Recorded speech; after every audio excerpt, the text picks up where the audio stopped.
Hello, everyone, and welcome back to this week's episode of Sober Summer. The time is currently 4:46 p.m., and by the time that this episode has been released on YouTube and on Spotify, you are now listening to this at the time that I learned that Liam Payne passed away. It was 4:46 on October 16th, 2024, and it was any other normal day in my life as a student. I was on my way to work. I was taking a nap. And at 4:46, I got the news. And I chose to release this at this time because I think it's very fitting to relive and to really try to be in the moment of what happened that day. Like I said, it was a normal day. It was very midterms, and I remember just going to sleep because I was working and I was really tired from my classes and I had work, so I was going to take like a quick 15-minute nap, get ready to go to work, and be out the door. And I was on my phone getting ready to get out of bed when I saw one of my mutuals on Twitter posted, "Oh my fucking god, are you fucking serious?" And I didn't know what this meant, and I just took a deep breath and I scrolled up and I saw the headline from TMZ which said Liam Payne dead at 31. And from that moment, my whole life changed. And a lot of you guys are probably wondering, like, Aaron, like, it's just a boy band member. He was just a band member. You don't even know him like that, and blah, blah, blah, blah, blah. Like, why do you care so much, and blah, blah, blah. It's not that. He just isn't a boy band member to me. He was someone that I deeply connected with. He was someone that I saw myself, if the universe willed it be, to interview for a podcast and for interviewing. I just wanted to talk to him longer than I talked to him when I was back in 2018, when I first met him for the first time. I thought there were so many other times I could have met him. And being in Chicago was a little hard because, at the time, sometimes he'll do events in New York and LA and, London and all this other stuff. But I kind of was the a little bit unlucky one because, Chicago was smack dab in the middle. And the only time I could probably see Liam was probably concerts or when he's doing promo. I tried my hardest to get into Kiss FM's and B96's events, and I just couldn't do it. I tried my hardest. I remember just trying to figure out like what time he was coming so I could like be downstairs and just wait for him and say hi. And I just remember the day I met him, I was so happy and I was over the moon, and I just couldn't believe it. I texted my mom, I texted my friends, I texted my family saying that I met Liam. And the story will always go is that the jacket I was wearing still had his cologne on it. It still had his cologne on it. And it stuck on there for days. And I never took that jacket off. And I remember that. I remember that deeply. And I remember being front row and screaming out, "I love you!" And he looked over and he said, "Love you too."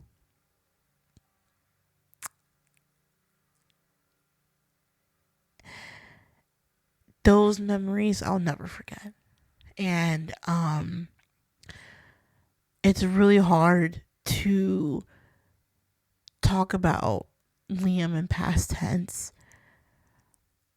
It's hard to talk about him in the past because he was so much more than just a boy band member. On top of that, he was a son. He was a father. He was a partner. He was someone's friend. And he was someone that I deeply, deeply admired. And when I was listening to Louis' conversation on the podcast, and I couldn't agree more about what Louis said. He was so misunderstood. And he was just someone who just wanted to be loved. And now, 1 year later, there are times where I go on his page and I refresh his Instagram. There are times where I go on his page and I just waiting for an update.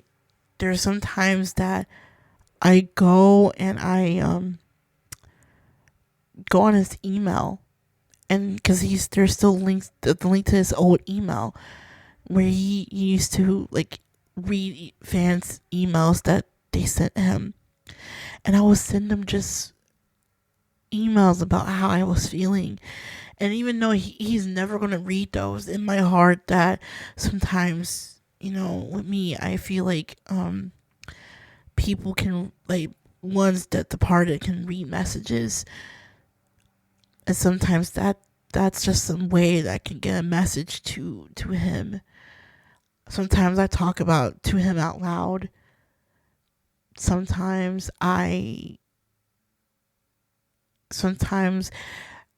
in my brain I forget that he passed on.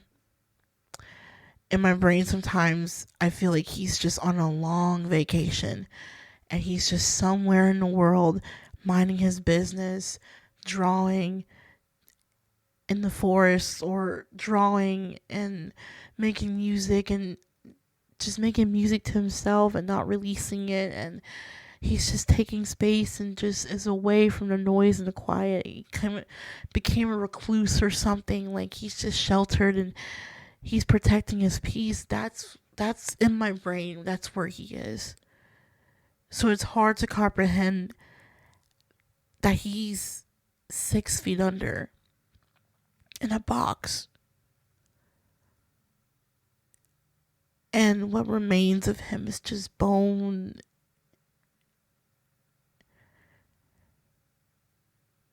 and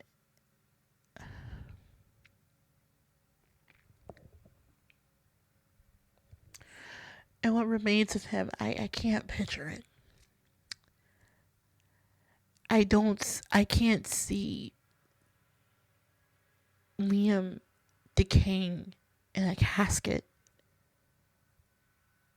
To me, he's still the way he is, but he's just sleeping.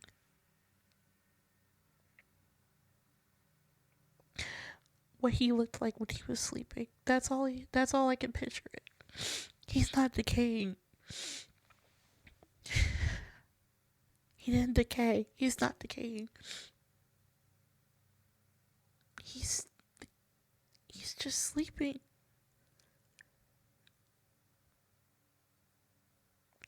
And it hurts a lot that he went to sleep and he just not waking up.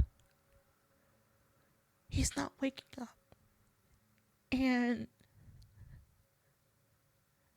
God, I tried recording this episode 6 different times. I couldn't get the right words out. And it's hard to get the right words out because that's how much he meant to me as a person, and he meant a lot.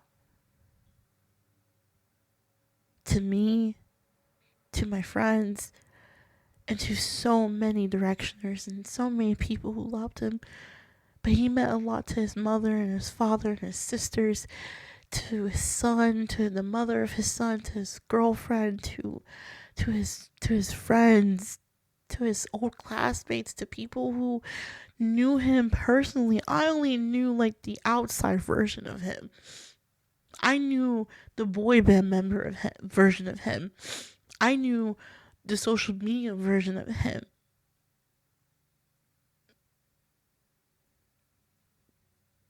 But I feel for those who knew him on a personal level. And I am sad that I'll never get to experience that.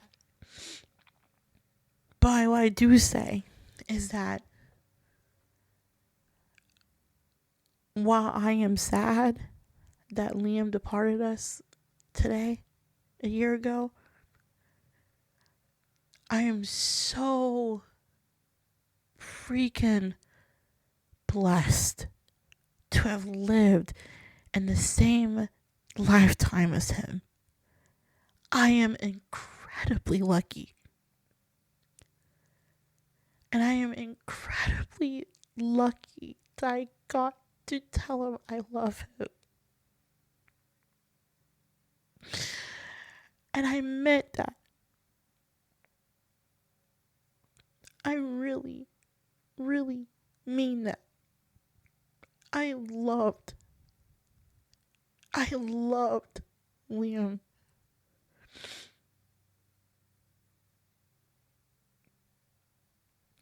I loved him to death. And I just hope that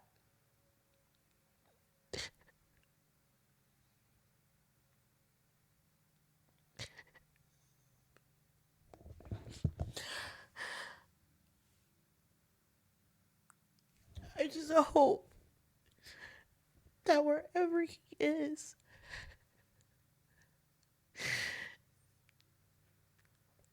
that he is at peace and he's okay.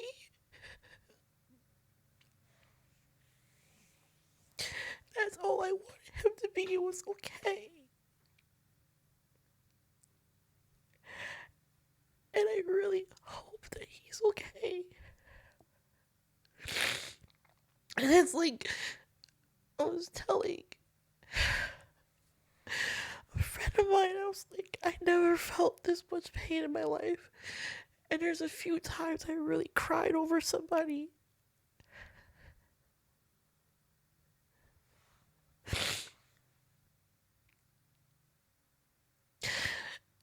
And I just remember when I found out, I just started praying.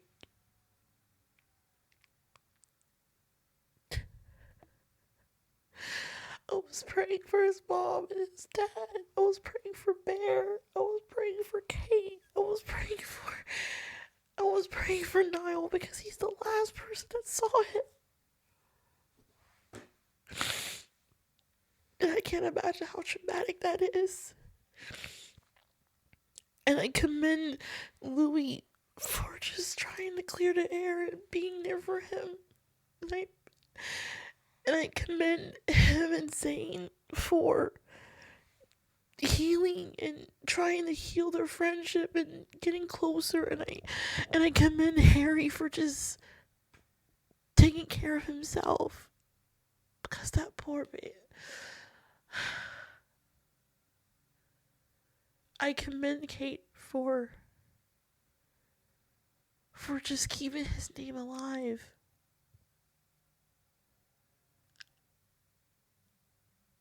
I commend everybody.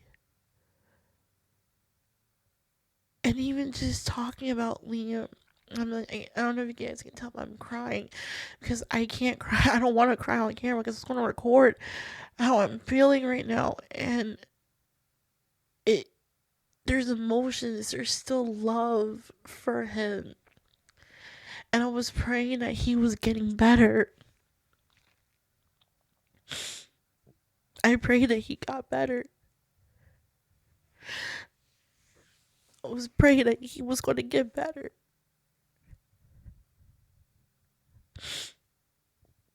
And It's hard to know that I want to probably outlive it.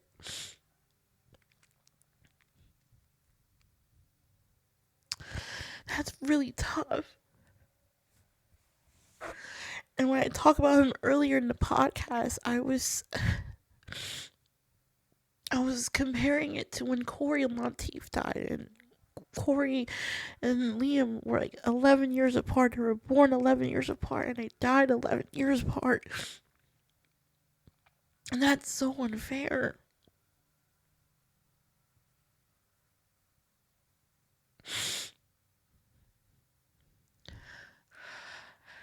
I don't know. I can't imagine.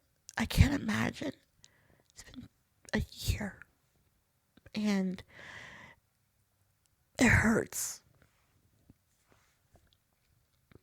It hurts a lot, and I'm actually going to go to a memorial tonight. I'm going to a memorial tonight,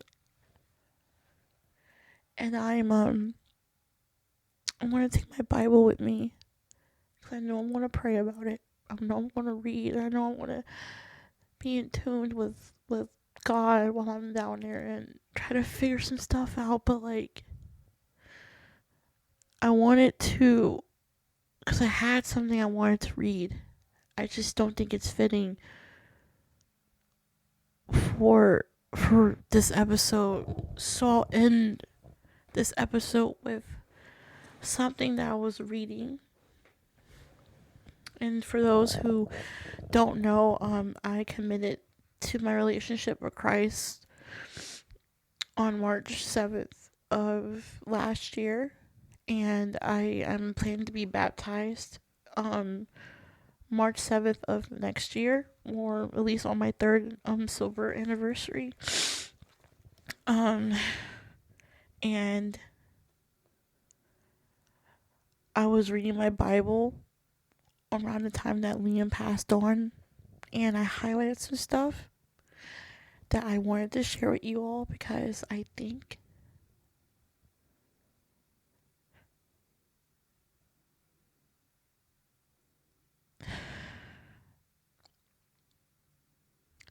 it's just fitting.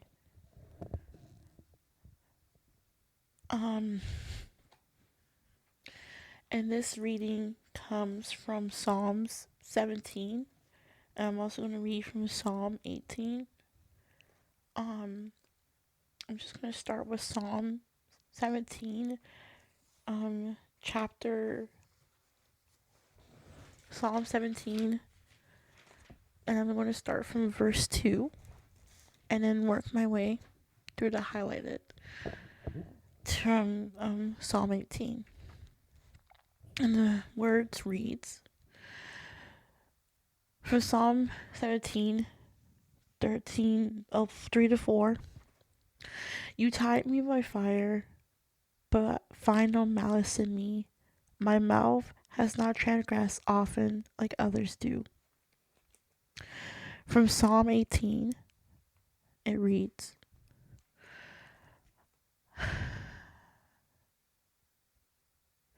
I love you, Lord, my strength, my Lord, my rock, my fortress, my deliverer, my God, my rock of refuge, my shield, my saving horn, my stronghold.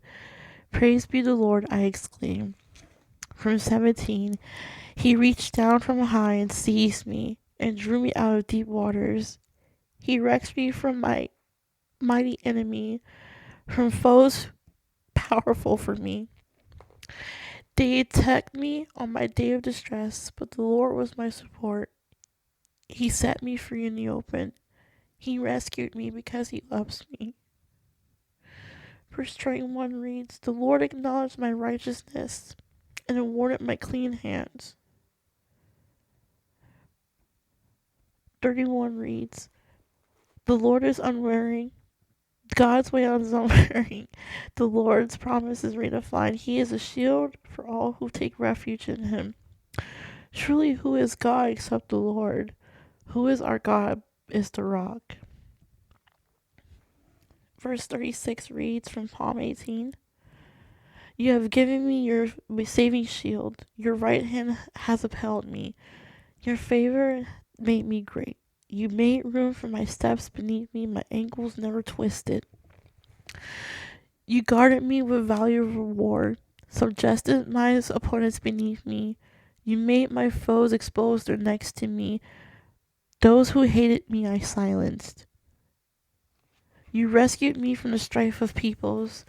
You made me head over nations. And finally, verse 47 to 51. The Lord lives, blessed be my rock, exalted by God my Savior.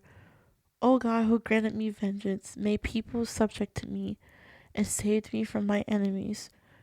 Truly you have elevated me above my opponents. From a man of lawlessness you rescued me. Thus I praise you, Lord, among nations. I will sing your praises in your name. You have given great victories to your king, and shown mercy to his anointed, to David, and prosperity forever.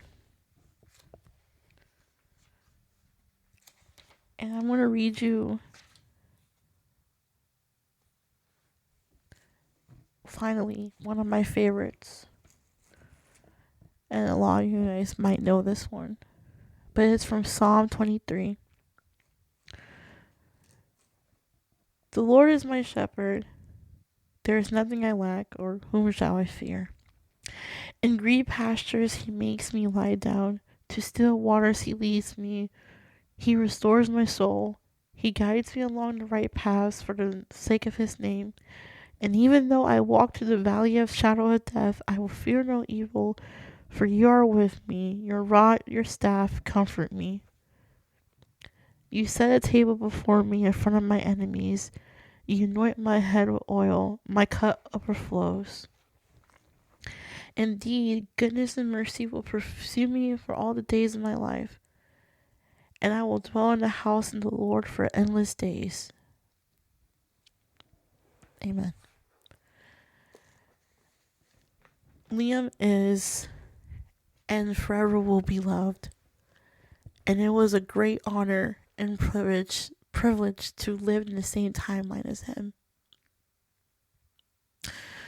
To the Payne family and friends, my deepest condolences go to you all. For my directioners, I see you, I hear you, and I am with you, and I am born with you. To all those who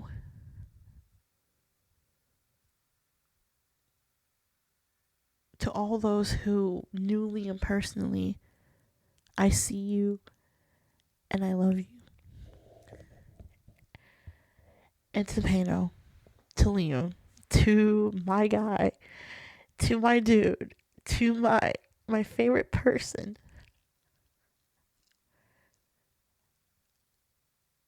I miss you a lot. You're gone too soon. But it gives me a little comfort to know that you're okay.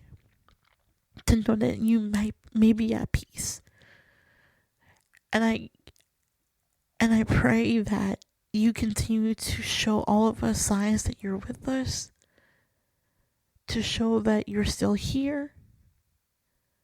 To show that you are forever with us. You were so good to the world.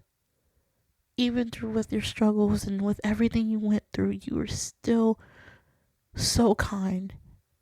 And I am so sorry this world didn't reciprocate that to you. And you're only getting this after death.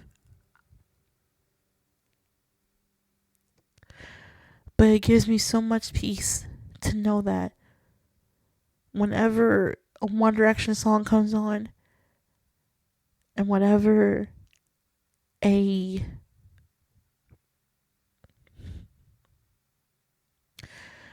hear your voice, you never really truly left. It has been an honor to be your fan. What a privilege it would have been to interview you. And with that said, I'm dedicating my career. I'm dedicating my my journalism career, my podcast Sober Summer, to you. And to keep that promise I made when I was 16, there will be no first guest on any show that I do. There will be no first guest. There will only be second guests. Because the first guest slot will always be for Liam.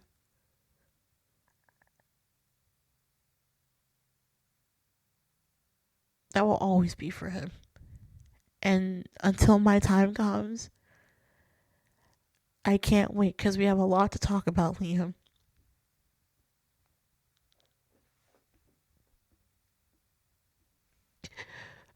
We really do. We have so much to catch up on. And I can't wait for that day to come. I've been Erin Marie, and this has been Sober Summer. Thank you guys so much for listening. And Liam, Godspeed.